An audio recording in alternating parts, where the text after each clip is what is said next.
Area schools are receiving money under the state's new safety grant program. We have team coverage tonight with how districts in our area plan to improve their buildings. And there's a push to change some rules in Rock County concerning marijuana, the proposal that Janesville city leaders are considering. This is by far the most difficult thing that anybody in the family has had to deal with. A Wisconsin family opens up after losing 4 loved ones in a plane crash over the weekend. This is News 3 at 6. Thanks for joining us tonight. 2 school districts from our area will be able to make safety and security upgrades with grant money that was awarded today. So far, 21 districts are slated to get money from the state, totaling more than $1.3 million. News 3's Rose Schmidt tells us how it'll make a difference in Mauston.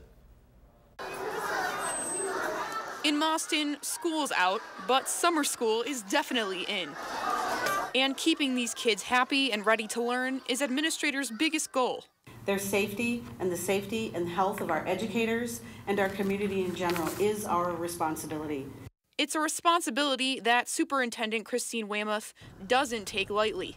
Like a lot of school districts, we have cameras in place, we have locked doors. But the district is looking to take that one step further, which starts by asking the tough questions. You start to move toward if you had an active shooter, if that situation were to occur, what do your schools need? That's why she's delighted Mauston will get one of the first and largest grants from the $100 million School Safety Grant Initiative through the Department of Justice, more than $188,000. We wanted to create a solution that would allow local school districts and law enforcement agencies to design their own plan.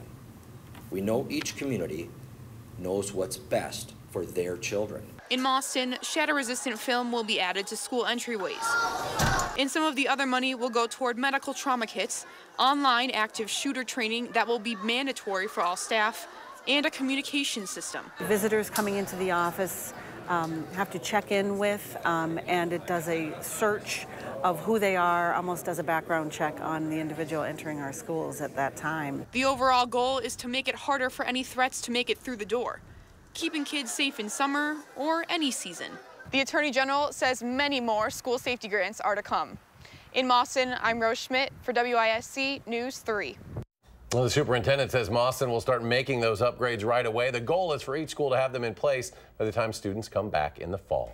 The Madison Metropolitan School District is also banking on a cut of the safety grants. The district wants to use the money to pay for part of a multi-million-dollar security upgrade. Our Keely Arthur shares how that money would be spent. Keely? Well, Madison Schools always strives for safety, but if they're able to get these upgrades, district leaders say their 50 facilities will be safer than ever before. This week, officials outlined their recommendations to put more than $6 million toward technology and facility upgrades.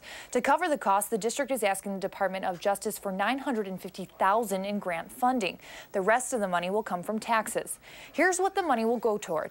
$4.1 million in electronic locks for classrooms, $2 million to outfit exterior doors with the same technology, and a little less than $500,000 for nearly 500 internet-connected security cameras. Now, the district says they'll find out if they get the grant within a month. If they do, officials say those upgrades will start next year. Keely Arthur reporting from the newsroom tonight. Keely, thank you. All right, with a hot weekend heading our way, enjoy these nice temperatures out there tonight. Here's Chief Meteorologist Gary Canalti, our first alert forecast. Yeah, we had a break in the humidity. It made it a great day for today. Tomorrow should be just as nice, but the heat and humidity start to return Friday and really kick in for the weekend. Got alert days in the forecast for Friday, Saturday, and Sunday for high temperatures, upper 80s on Friday and low to mid 90s for the weekend. That'll be flirting with record high temperatures, as well as putting heat index values into the 90s on Friday and around the triple-digit level for both Saturday and Sunday. Now, as we take a look at visible cloud track, we had plenty of sunshine today. The cold front that swept out the humidity moved off to the east. You can see some high cirrus clouds coming in from the west, the blow-off tops from thunderstorms that are still well back to the west. Otherwise, as we take a look at the current Doppler radar, you can see there are some showers and thunderstorms into western portions of Minnesota and far northwestern Iowa. Low temperatures this morning started out pretty mild in the upper 60s here, thanks to the humidity still staying high through much of the night last night. High temperatures so far upper 70s to around 80 degrees, even the lakeshore area areas stayed around 80 because of a westerly wind. And as we check out the forecast, or the dew point temperatures, you can see they're in the 40s to around 50 degrees, so the air much less humid than it was this time yesterday. Temperatures will drop to the middle 50s by tomorrow morning. Skies will turn partly cloudy overnight. Tomorrow will be partly sunny and warm, but still not too humid with a high temperature of 81. That's your first alert forecast. Gary, thank you. Madison police are looking for a man accused of groping and then robbing a woman. That woman was sleeping on her sofa around 3:30 this morning. Someone broke into her home. She lives on the east side on Commercial Avenue. She told police a shirtless stranger was holding a gun when he touched her. He stole her purse and cell phones. Police were able to recover some of those items. Officers say the man entered through an unlocked window. The Madison Police Department mourning the sudden death of one of their former officers. Lieutenant June Gaylor was laid to rest today. She unexpectedly passed away on June 7th. During her 18-year career, she received the Madison Police Department's Outstanding Service Award in 2010 and 2012, and an award from Harvard University for her work with the MPD Cyber Safety Committee.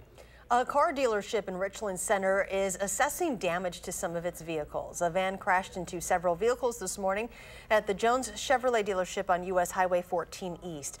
Police say the 64-year-old driver experienced a medical problem before the crash.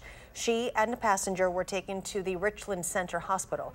No word on their injuries this evening. Relatives are remembering the 4 family members killed in a plane crash. That plane crashed in Monroe over the weekend, killing the pilot, an 81-year-old grandmother, her 53-year-old daughter, and 2 teenage grandchildren. The family says they're doing their best to be strong for each other. It's so much to live for and look forward to, and it's just in an instant gone. There is no official word on the cause of the crash. The family believes it was a power failure. A hospital in Madison has been cleared by a federal agency following several investigations. Unity Point Meritor is allowed to have access to the Medicare program. Access to it was in jeopardy after several investigations were launched. The initial investigation was prompted by allegations of abuse inside the neonatal intensive care unit. Federal investigators found the hospital did not do enough to protect its patients. The Madison Police Department is conducting a criminal investigation into the reports of abuse. The Janesville City Council is considering a new ordinance that would allow officers to issue citations instead of arresting people for having marijuana. Our Rock County reporter Jenna Middaugh is live in our bureau at the Janesville Gazette to explain what the police chief has to say about this. Jenna? Hi, Charlotte. Well, the police chief actually says 2 of his officers came up with this idea as a way to make the police department more efficient. Police Chief David Moore says officers can spend about an hour arresting and booking someone for having pot. And he says instead of filing charges, most of the time the district attorney would just give people county citations. So this proposed ordinance in Janesville would do the same thing at the city level, letting officers get back to work faster. You know, we ask a lot out of our officers, and many times, many evenings, there are calls stacked, and so citizens have to wait to see a police officer, and we'd be able to shorten that up. Our officers would be able to respond to those calls for service faster. Moore says last year there were 171 arrests for possession of marijuana and nearly 300 arrests for having drug paraphernalia. And there is a public hearing scheduled for this proposed ordinance at the next Janesville City Council meeting, which will be June 25th. Jenna Middaugh reporting tonight. Jenna, thank you. A new report finds that Milton High School's pool functions well despite needing more than $1 million in work. A study at the beginning of the month found several concerns with the 55-year-old facility, and those issues include problems with the locker rooms, lighting, HVAC system, as well as the seating area. The report also notes the pool was designed for a much smaller school population. Madison city leaders are looking at possibly raising the rates for residential parking permits. Those permit fees could go from $28 to $42. The permits allow drivers to park their cars on the street for longer than the 1 or 2 hour posted time limits. City leaders say an increase is needed to cover the cost of enforcing those parking rules. But even if the rate hikes are approved, they will not fully cover the cost of enforcement.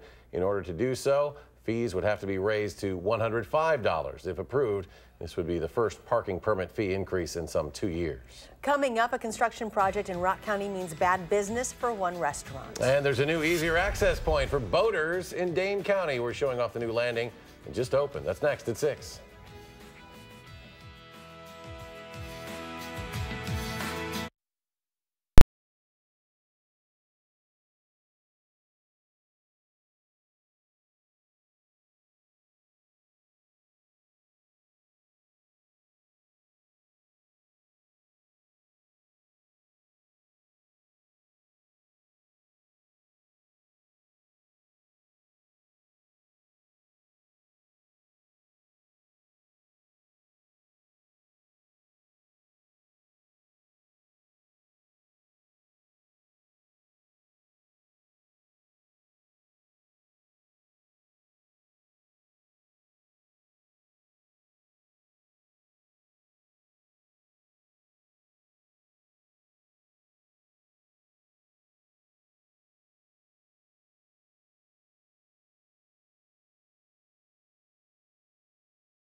A Janesville restaurant says it is closing its doors for good as sales dipped during the I-3990 expansion project. Quaker Steak and Lube owner Scott Aker told the Janesville Gazette the restaurant is permanently closed now after already struggling. Sales got worse during that construction. The work has diverted northbound traffic to I-90's southbound side through Janesville away from the burger and wing spot on the city's northeast side. The Middleton location of Quaker Steak and Lube will remain open. Meanwhile, beloved Madison bookstore will stay open this summer as new owners take over. Employees at A Room of One's Own will take over next month. The store, located in West Gorham, current owners are going to retire after more than 40 years in business. With a hot weekend in store for southern Wisconsin, you might want to check out a new boat landing at a Dane County Park. The new landing is on Fish Lake at Lucier County Park. It features more stalls compared to the old landing, an ADA access parking, and an ADA access path to the boat pier. So this helps open up a beautiful park that hopefully more people will be able to discover and come and take advantage of. The project cost $620,000. $420,000 of that comes from Dane County, and the additional funding comes from a DNR grant. The county is looking at improving Crystal Lake in the future. Still to come, a corpse flower getting ready to bloom here in Dane County. And going green to help students save green. The eco-friendly project underway at Madison College. After a beautiful day today, tomorrow should be just as nice, but the humidity returns on Friday with some thunderstorm chances, and then the heat and humidity really kick in for the weekend. I'll have your first alert forecast in just a few minutes.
A $2.3 million solar energy system will decrease tuition for students attending Madison College this fall. Work has already begun on the expansive project. Once it is done, it will be the largest rooftop solar energy system in Wisconsin. The project is expected to save the college more than $200,000 a year in electricity costs, which means students pay less out of pocket. It's going to save the taxpayers money because it helps produce electricity for the school. So on a sunny day in July, it'll produce about 60% of the school's electric load. Walls added that a lot of the people you see working on this project are former students of the college. All in all, this project will cost just over $3 million. An unusual flower that blooms for about a day every 7 to 10 years is about to bloom at Olbrich Gardens in Madison. According to a release, the corpse flower, famous for the stench of rotting flesh during a 24 to 36-hour window of peak bloom, the corpse flower, one of 4 of them at Olbrich. Once it blooms, the public will get the chance to help name it. I imagine with this hot and humid weather this weekend, it's going to be pretty rain. Smooth segue in the weather, Gary. I thought you were talking about the forecast and not the flower, but we are looking for some heat and humidity, especially as we head toward the weekend. We have alert days in the forecast now for Friday, Saturday, and Sunday for high temperatures, upper 80s Friday and low to mid 90s for Saturday and Sunday. You can see the record high temperatures for both Saturday and Sunday. We're within a degree of that both days. And on Friday, we probably won't be near a record high temperature, but the heat index will be in the 89 to 94 degree range. There could also be an isolated strong thunderstorm, especially later Friday afternoon and Friday night. The better chances, I think, will stay up to our north. But you can see the heat index values really kick in for the weekend, around 100 for both Saturday and Sunday. As we look at Doppler track, things pretty quiet around here. You can see some showers, a couple of thunderstorms into western Iowa and western Minnesota. The air very dry across Wisconsin, so those showers will fall apart long before they reach us. Tomorrow, more storms will develop up in the Dakotas into Minnesota. Those will start moving eastward and then probably reach northern Minnesota tomorrow night. And a few of the showers and storms could reach southern Wisconsin, not expecting those to be severe. On Friday, though, there's a marginal risk of severe thunderstorms pretty much across the entire state away from Lake Michigan. A warm front lifting northward could generate a couple of thunderstorms that could produce gusty winds and hail, but this will be mainly late Friday afternoon and Friday night. And the farther north the warm front is, the less the severe weather threat is here in southern Wisconsin. It'll be higher farther up to our north. As we look at the live view from the Queen Bee Radio Skycam in Platteville, lots of sunshine and low humidity. It's a beautiful evening out there. The WISC Skycam just showing some cirrus clouds coming in from the west, and the Edgewater Skycam in downtown Madison. Capitol is sunlit this evening, and it's, like I say, the humidity is down. That makes a big difference. This morning, the humidity was still up, so that kept the low temperature at 67 degrees compared to the average low of 56, but our high temperature of 79, about where it should be. And as we check out the current conditions, we're still at 78 degrees. The air is calm. But yesterday, the dew point temperature was at 68 at this time. Now we're at 46, so the relative humidity only 32%. The air is much drier, much more comfortable out there. Temperatures generally in the upper 70s to around 80 through most of the state of Wisconsin, but the heat and humidity is not too far away. Winds are generally light here. In fact, high pressure is located just out to our west, so we'll see light conditions, light winds as the high moves over us. But notice on the backside of the high, the winds start to become more southerly. And with time, the upper level winds also become more southwesterly, and that starts the heat and humidity starting to develop to our south and west through much of the southern plains, and that will start riding those jet stream winds northward as we head into the weekend. And upper level winds still out of the southwest coming in off the Pacific Ocean and even the northern branch of the jet stream, the polar jet stream, still bringing southwesterly winds into the northern portion of the United States.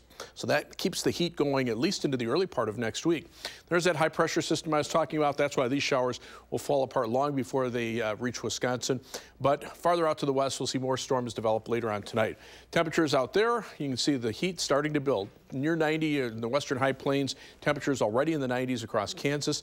Dew point temperatures have really come down here. The really humid weather down near the Ohio River. But notice the humidity is starting to return back out to our west. So our forecast for tonight, clear this evening, then partly cloudy late tonight with a low temperature of 55.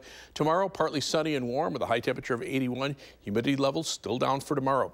As we look at future track, that high pressure system right overhead early by tomorrow morning. Low temperatures in the mid 50s. Partly sunny skies tomorrow. High temperatures in the low 80s. Tomorrow night, as the warm front approaches, we could see a shower or thunderstorm chance late tomorrow night into early Friday morning. And then as the winds really kick in out of the south, temperatures climb into the upper 80s. Thunderstorm chances probably higher up to our north. 7 to 10 day forecast, those temperatures in the low 90s on Saturday and mid 90s on Sunday, again flirting with record high temperatures. Monday, some thunderstorms may start to break the heat. Tuesday, a chance of a shower or thunderstorm. Then pretty typical weather for this time of year for the rest of next week. The Brewers try to shut out the Cubs again, while our local teams try to avoid being shut out at the state tournament. Move not. We'll head to Fox City Stadium next. Hi, I'm Michelle Carolla. Tonight on the news at 9, a gubernatorial candidate says he has a plan to keep Foxconn out for good, why the Wisconsin Technology Committee says it cannot be stopped. It's first on Fox at 9.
Day 2 of the state baseball tournament means semifinal action across the board, and we start with a pair of teams in Division 4.